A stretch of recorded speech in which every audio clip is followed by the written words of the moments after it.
My name is Marina Caldwell. I'm 28 years old, and for a long time I thought love meant being the strongest person in the room even when no one noticed how much weight I was carrying. I worked in logistics and supply chain management for a mid-sized manufacturing firm, the kind of job people only understand when something goes wrong. My days were spreadsheets, container delays, vendor calls at odd hours, and crisis management that never made it into polite conversation. It wasn't glamorous, but it paid well enough that I could afford a clean, two-bedroom apartment in the city, cover every bill on time, and still save. I was proud of that stability. I thought it made me a good partner. William, my boyfriend of 3 years, saw it differently. He was 27, an aspiring musician who described himself as between phases. He worked part-time when he felt inspired and spent the rest of his time chasing creativity. I didn't resent that at first. I told myself relationships were about balance. I had structure. He had passion. I covered the rent, utilities, groceries, and more often than not, the gaps between his paychecks. I believed in him. I believed in us. The problem wasn't the money. It was Lena. Lena was William's ex-girlfriend from college, now conveniently reframed as his best friend. She floated in and out of our lives like she belonged there, commenting on his music, criticizing my job, with a smile that never reached her eyes, always reminding me subtly that she understood him in ways I never could. She talked about artistic souls and emotional language, as if stability were a moral failure. William laughed along. I swallowed it. 2 weeks before his birthday, I decided to do something meaningful. William had been obsessed with a band called the Midnight Echo, an indie synth pop group that had exploded in popularity. They were playing one night only in our city, and tickets were nearly impossible to get. I pulled favors, paid far too much, and secured 2 VIP floor seats. Front section. Early entry. I wanted one night that was just ours, something that reminded him I wasn't just the person who kept the lights on. When I gave him the tickets, his reaction was everything I'd hoped for. He hugged me genuinely, and for a moment it felt like the early days again. He talked about the set list, the lights, the crowd. For 1 hour, I mattered. Then his phone buzzed. I watched his expression change as he read the message. He didn't look at me right away. That alone told me everything. "It's Lena," he said finally, his voice careful. She saw the post. My chest tightened, but I kept my tone even. "Okay." He hesitated. "She's not doing great lately." I knew where this was going before he said the words. Still, when he did, it felt unreal. "I think I should take her instead," William said. "She deserves it more right now." The sentence sat between us, heavy and poisonous. I waited for him to laugh, to say he was joking, to realize how insane it sounded. He didn't. I asked him to repeat it. He did, calmly, confidently. He explained that Lena felt the music more than I did, that I liked the band, but she understood it, that this concert could mean everything to her, that if I loved him, I'd want him to share that experience with someone who truly got it. I looked at the man I'd been supporting for 3 years and realized something had quietly broken. "Okay," I said. The relief on his face told me he'd expected a fight. That was the moment I stopped being his partner and started planning my exit. I didn't cry after that conversation. That surprised me more than anything else.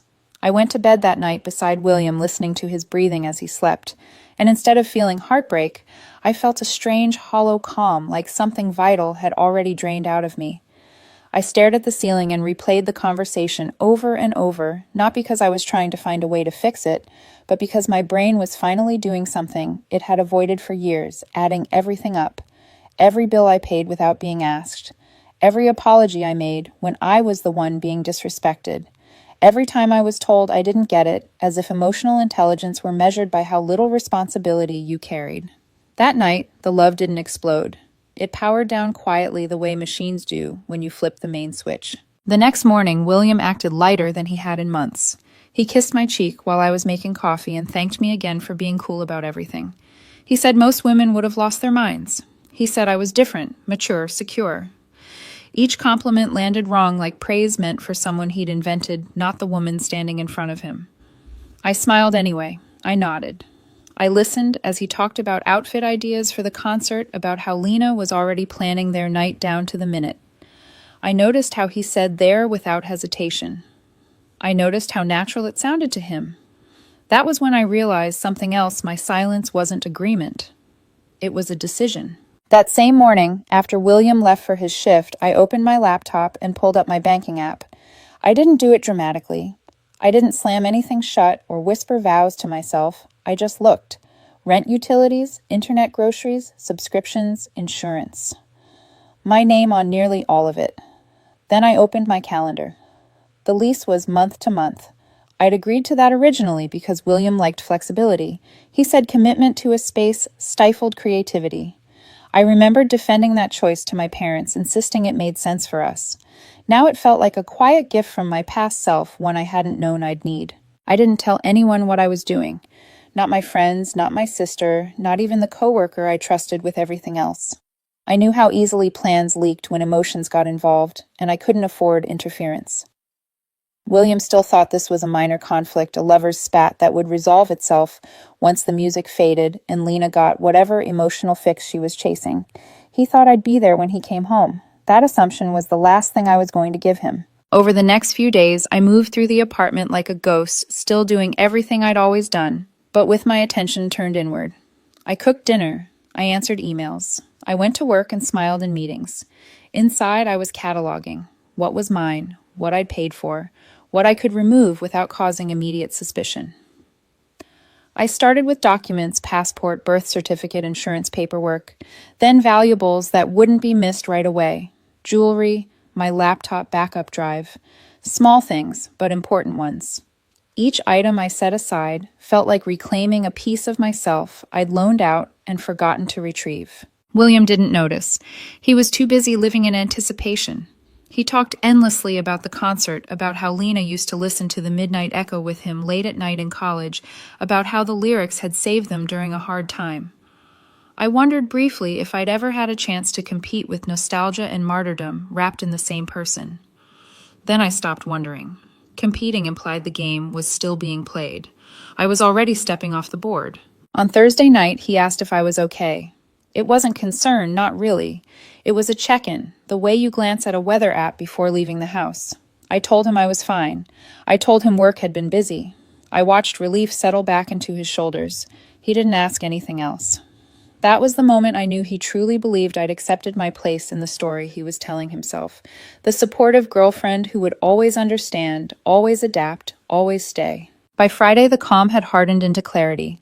I took a sick day from work, dressed neatly, and drove to a newer apartment complex closer to my office, far from the neighborhood William loved because it felt artsy. The leasing agent showed me a one-bedroom with large windows and a quiet courtyard. I didn't imagine William in it. That was the first time in years I'd pictured a future without automatically placing him beside me. I signed the lease on the spot. Immediate move-in. Higher rent. No hesitation. The numbers worked. They always had. I'd just never allowed myself to act like they did. That evening, William came home buzzing with excitement, talking about Saturday night as if it were a holiday. I listened. I smiled. I even told him I hoped he had a great time. And I meant it in a way. I wanted him fully distracted, fully confident, fully gone. Because silence isn't weakness. Silence is what you choose when you've already decided to leave. By the time Saturday morning arrived, I felt almost unnervingly calm. The decision had settled so completely inside me that there was no room left for doubt. While William slept and sprawled diagonally across the bed like a man with nothing pressing on his conscience, I lay awake beside him listening to the city hum outside the window. This apartment had been our shared space in name only. I had paid for the walls, the heat, the water, the quiet that allowed him to chase inspiration without worrying about consequences. That morning it felt less like a home and more like a storage unit for a life I was done subsidizing. William woke up in a rush of excitement, immediately reaching for his phone to check messages from Lena. He barely noticed when I told him I had errands to run. He assumed, as he always did, that my day revolved around keeping the practical world functioning so his emotional one didn't collapse. I kissed him goodbye, grabbed my bag, and left with a smile that felt almost merciful. He had no idea it was the last time he would see me in that apartment. My first stop was my new place. The leasing office handed me the keys with a rehearsed congratulations, and I felt a strange surge of satisfaction as the metal hit my palm. This space was clean, quiet, and empty in the best possible way. No half-finished projects cluttering the corners, no lingering presence of someone else's dreams weighing the air down. I dropped my bag in the middle of the living room and stood there for a moment, letting the silence settle around me. It didn't feel lonely. It felt earned. From there, everything moved quickly with the precision of a plan that had been waiting for permission to exist. I called the utility companies and transferred services to my new address effective immediately.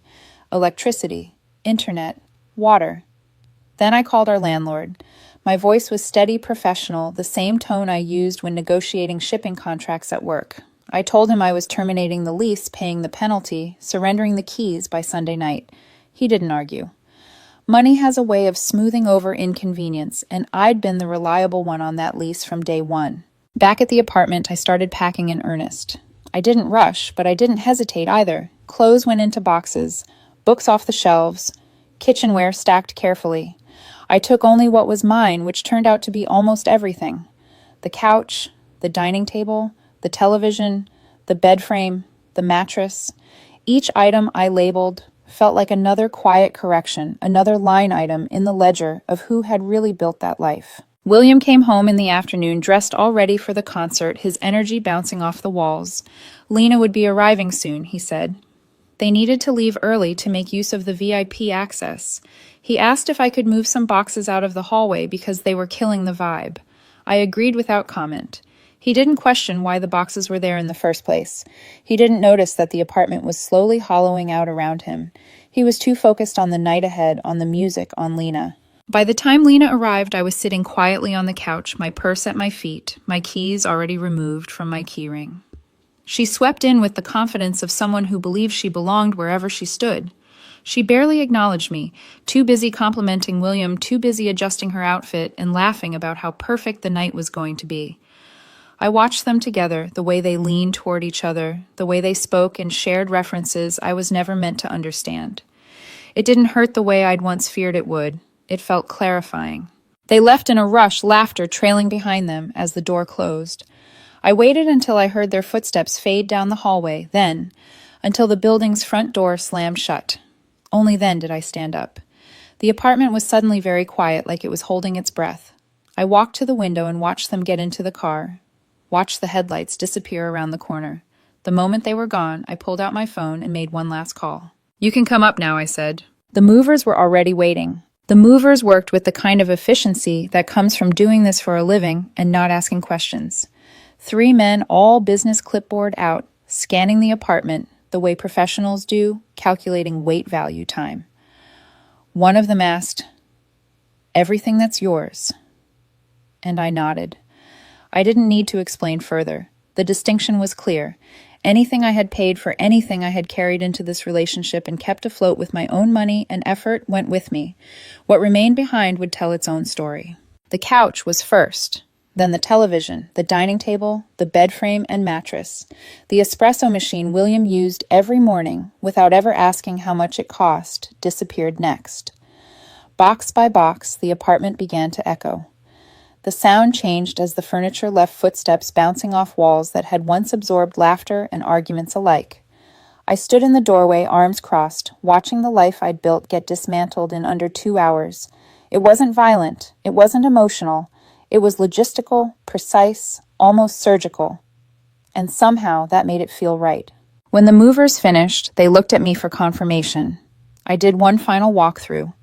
The bedroom held only William's clothes, piled messily on the floor, his guitar leaning uselessly against the wall, and a few framed photos I'd never liked but tolerated because he insisted they mattered. The living room had Lena's old throw blanket draped over a chair she'd claimed months ago as if possession were a matter of proximity rather than contribution. The kitchen was bare, no plates, no silverware, no food. Even the router was gone.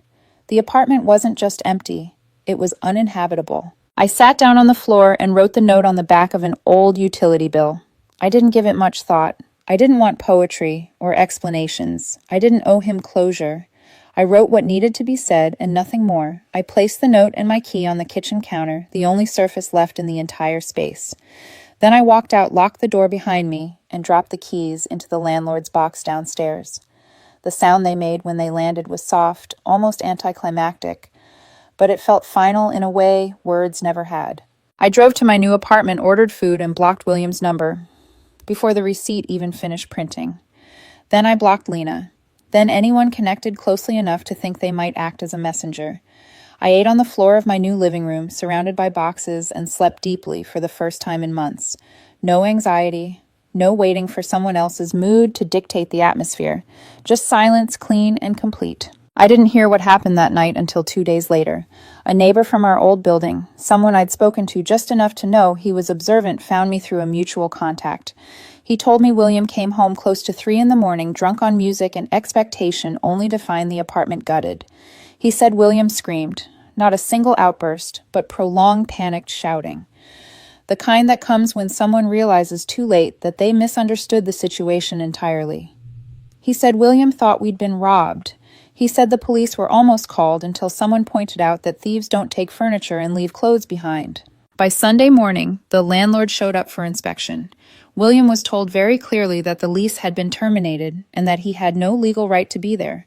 No utilities, no grace period, just instructions to leave.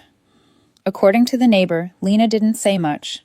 She looked angry, not at me, but at William, as if this outcome hadn't been part of the equation she'd considered. They packed what they could into her car and drove away in silence. When I heard all this, I didn't feel triumph. I felt relief. Not the sharp kind that comes with revenge, but the steady kind that settles in your chest when something that's been wrong for a long time finally stops. The empty apartment wasn't punishment. It was a correction. The strangest part of the weeks that followed wasn't the silence from William or the absence of chaos in my life. It was the way my body reacted, as if it had been holding its breath for years and was only now allowed to exhale. I slept through the night without waking up tense or braced for an argument that hadn't even happened yet. I came home from work and felt no dread about what mood would be waiting for me, no obligation to perform emotional triage before I could sit down and rest. The peace wasn't dramatic. It was quiet, consistent, and deeply unfamiliar. About a month after the move, I opened my banking app and genuinely thought there had been a mistake. The balance was higher than I expected by an uncomfortable margin, the kind of discrepancy that usually triggers panic. I went line by line, checking transactions, retracing habits. Then it hit me.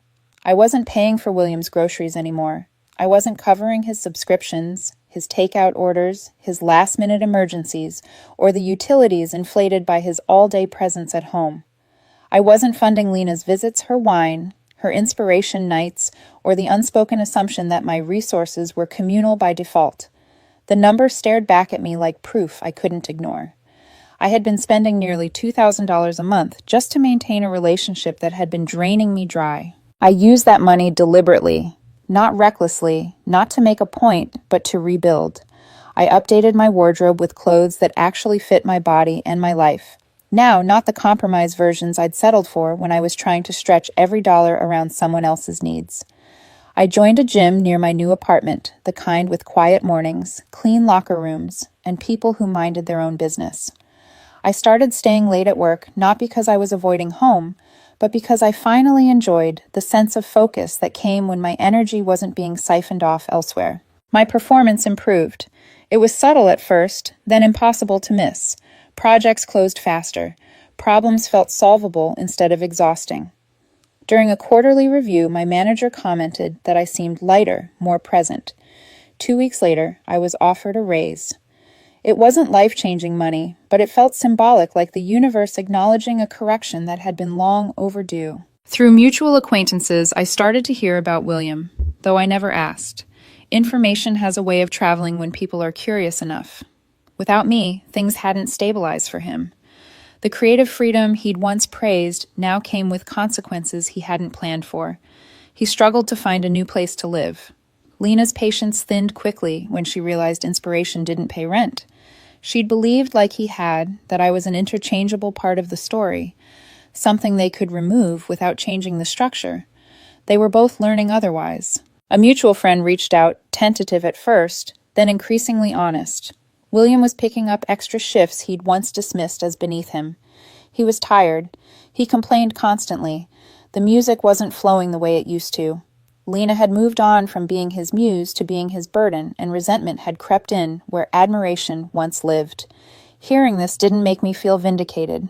It made me feel distant, as if I were reading updates about a life I'd already finished living. The real shift came when I realized I wasn't waiting for anything anymore. Not an apology, not a dramatic confrontation, not even an explanation that made it all make sense.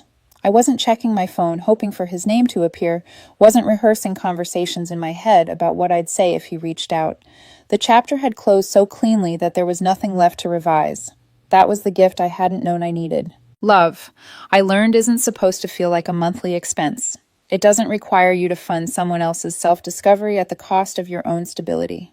When the financial drain stopped, the emotional one followed, and what replaced it wasn't emptiness. It was space. Space to grow, to breathe, to exist without constantly justifying my worth. 3 months passed before William found me, and by the time he did, I had already stopped thinking of him as someone who could still disrupt my life. That illusion shattered one weekday morning as I stood in line at the coffee kiosk in the lobby of my office building, scrolling through emails and half listening to the hum of conversation around me. The voice that said my name was familiar but thinner, stripped of the confidence I used to associate with it. I turned slowly, already braced for what I was about to see. William looked like a faded version of the man I had lived with. His hair was longer and unkempt. His clothes rumpled, his posture slightly collapsed, as if gravity had finally decided to claim him.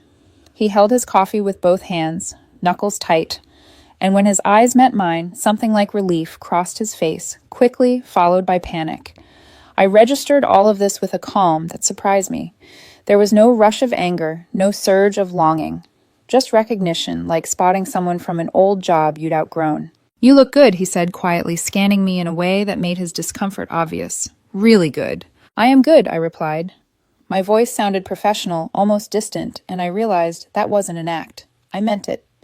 I glanced at my watch. "I have a meeting in 10 minutes. "Just 5, he said quickly, stepping closer. "Please, I need to talk to you." We stood there, surrounded by people who had no idea this was a crossroads. I nodded once. 5 minutes felt manageable. He launched into an apology that sounded rehearsed, the kind you practice in the mirror, until it feels convincing.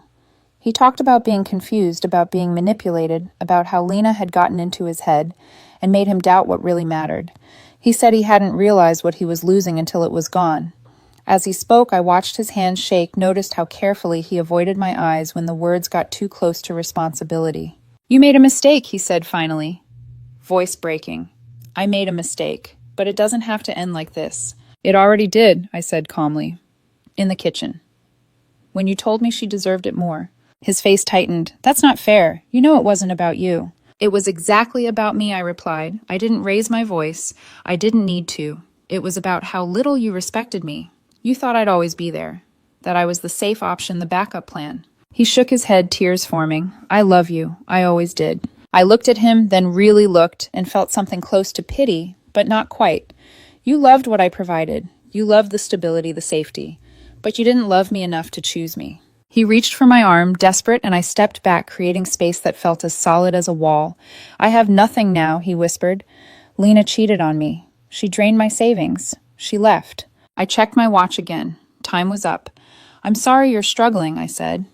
And I meant it in the abstract way you feel sorry for a stranger's misfortune. But this isn't my problem anymore. As I walked toward the elevators, he called after me, voice cracking, asking how I could throw away 3 years over one decision. I didn't turn around. Some choices aren't mistakes. They're revelations. And once you see the truth, you don't owe anyone the comfort of pretending otherwise. After that morning in the lobby, William faded into the background of my life with surprising speed. There were no dramatic follow-ups, no late-night messages from unknown numbers, no friends sent ahead to test the waters. It was as if that brief confrontation had been the last bit of energy either of us had left to spend on the story. For him, it was desperation. For me, it was closure, real closure, the kind that doesn't need agreement from the other person to hold. Life settled into a rhythm that felt almost luxurious in its predictability. I woke up early, went to the gym, walked to work with coffee in hand, and spent my days solving problems that actually rewarded effort. Evenings were quiet in the best way. I cooked meals I enjoyed, read books without interruption, and slept in a bed that no longer felt crowded by unspoken resentment. There was no emotional noise, no constant low-level anxiety about whether I was doing enough, giving enough, sacrificing enough. Through the same loose social grapevine that had once delivered updates about William Forum, eventually heard what became of him. It wasn't dramatic in the way movies promise. There was no single catastrophic moment, no public downfall that demanded attention. It was a slow unraveling. Without a financial safety net, his choices finally started to cost him. Temporary housing turned into couch surfing. Creative freedom turned into missed deadlines and unpaid bills. People who had once admired his artistic spirit began to see the pattern underneath it. Lena, I heard, hadn't fared much better. The intensity she'd once framed as passion burned itself out quickly when it required consistency instead of admiration. The relationship that had felt so electric when it was fueled by my stability collapsed under the weight of reality. There were arguments, accusations, and eventually distance. None of it surprised me. It was the same cycle I'd lived in, just without me there to soften the edges. When I heard these things, I waited for some sense of satisfaction to arrive. It never did. There was no rush of vindication, no urge to say I told you so. What I felt instead was a quiet confirmation that I hadn't imagined any of it, that the imbalance I'd lived with for 3 years had been real, not something I'd exaggerated out of insecurity or jealousy. Karma, I realized, doesn't announce itself. It doesn't scream or demand applause. Sometimes it just steps aside and lets people live with the consequences of their own values. By the time summer rolled around, William and Lena were no longer part of my mental landscape at all. They had become examples rather than memories, reference points for what I would never accept again. The chapter was closed, not because I forced it shut, but because there was nothing left inside it worth rereading. Stop. Part 8. The right person. The right seat. My birthday came quietly that year, almost catching me off guard. I hadn't planned anything elaborate, just a small dinner with friends, and a promise to myself not to measure the day by anyone else's expectations. By then, I'd been seeing someone new for a few months. His name was Daniel Harper, and what struck me about him from the beginning wasn't grand gestures or intense declarations, but balance. He had his own career, his own apartment, his own life that didn't require rescuing. He didn't need me to fix anything. He just wanted to share time. After dinner, Daniel handed me a small envelope. No dramatic build-up, no speeches, just a smile that carried no hidden agenda. Inside were 2 concert tickets. The Midnight Echo, a reunion tour front section, a night I knew all too well. For a split second, the irony was almost overwhelming. He noticed my pause immediately. If you don't want to go, we don't have to, he said. I just saw them on your playlist and thought you might like it. I looked at him and understood something in that moment that had taken years to learn. He wasn't testing me.